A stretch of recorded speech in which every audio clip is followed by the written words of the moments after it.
worked hard. They've had a good winter, so it was fun to get back out on the field. They call this spring football. How the quarterback situation is how you kind of handling the reps at this point? Yeah, until we get through a little bit of gradable scrimmages and stuff, what we're doing is Noah is starting the first period of the first period, and then we're rotating it through. So everybody, just those three guys are just bumping up and through, and then we'll make a determination later on. How has Gavin progressed in the offseason? Both Gavin and Evan have both progressed quite a bit. You can see physically when you get up close, you'll see they've grown physically. They spent a lot of time with Sean working through off-season adjustments, additions, deletions, those kind of things. So I think they've both improved, and Noah's worked like a maniac. So it's really good. The cream's going to rise to the top. What was it like to go out there and see a new offensive line? Yeah, that was different. Yeah, it was exciting. Now no pads, so we'll see. There was plenty of mistakes to go around, but at the end of the day, I love the way that they work. And when you're an offensive lineman, that's a blue collar job. And just watching some of these newcomers in the off season, they've raised the level of our whole room, just the way they work. You've always experimented a little bit. Guys go on defense, go to offense. Chris Long's on offense. Can you tell me what you see in that? Well, Chris was probably the best receiver in New Jersey when we recruited him. We had a need at defensive back, so Chris was there, but he always wanted to play offense, and he kept asking me, and I said, as soon as we can, I'll get you over there. And I felt like now was the time. Yeah, so he's got a chance to be a good receiver. You've got some young guys competing at some of the spots. What do you kind of want to see out of them in spring practice? Well, I want to see the same out of all. Young, old, great energy. We're so young in this program still, just in learning, right? And we have newcomers, how they all mesh together, how they all care about each other. To me, that's the biggest thing, is how are we show each other how much you care about each other. Where are you at with the coaching, filling out the spots? Well, we have one spot open still, and I'm not in a rush. We got plenty of coaches. I'm not worried about we'll get the right guy when the right guy is ready, and then I'll let you guys know. But you could see we've made some changes on the staff. So Augie's coaching the O-line, Coach Hoffman, Coach Oryx coaching the running backs, and then Coach Shaw, Damir Shaw, went from player development to coaching the wide receivers. And then we have some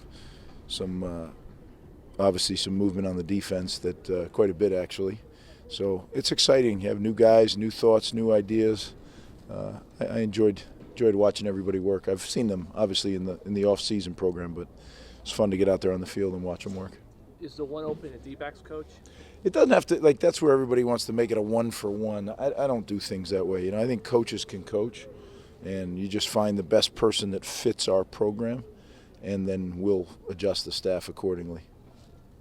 Tyreen Powell, what you see from last season, and kind of what you want to see now going through the offseason as he continues? Well, you'll see when you talk to him. Tyreen has put on some really good weight. I mean, he's a big man. And I think the understanding, just another year in the defense, an understanding of what to do. There's some subtle tweaks, but Coach Harasimiak comes from our tree of defense, so there's a ton of similarities, and it's nice as you get some tweaks here and there that keep it fresh. Time for two more. Position changes. I saw Rainey on defense and Carnell Davis too. What went into that? Yeah, Rainey is playing back on defense. You remember he came here, he started on defense. But he wanted to return to defense the whole time. We needed him on the offensive line. I felt like now with the influx of O-linemen, if that's still what he wanted to play, I wanted to get him back there. He's really trimmed out. You got to remember, this is a guy who came here, I think, at 360. He's now down at like 290. He's really, he's moving well and all that. So I think he'll compete in that defensive line rotation. And then Carnell Davis, I think he's going to be a really good defensive back. He's got really good receiver skills. And in my history, when we've done that, when we've moved the guy over that could play receiver, but we're playing him at corner, they've done pretty well. So I'm hopeful that works with him. Reggie Sutton, it was a bad injury. Where Really does he kind bad. of stand? I mean, Yeah. you think he'll be out here this spring or fall? Or He won't be out here this spring. this is you weren't with us, but Ryan Neal had a similar. And you remember Ryan Neal? Mm-hmm. And he had to miss that whole next season, and then he came back and obviously was an All Big East defensive end and played in the NFL. I hope that's what is there for Reggie.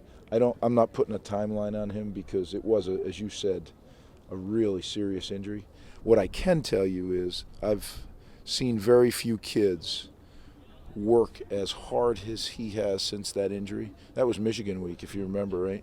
It was right out here. He has worked so hard. Our trainers, I hear it sometimes. I almost cringe as I walk through because it's painful to get an injury like that rehabbed. Yeah. Because you're dealing with so many different things. If it's just one ligament, you know how to do it. But when you have so many things going on, but I believe strongly that he'll be back eventually, and I sure hope so because, that when you look back, that really, really hurt us. He's our best lineman on a line that wasn't really stacked, right? And you lose your best guy. That had a trickle-down effect that maybe more than I even realized during the year. All right, guys, thank you for coming out.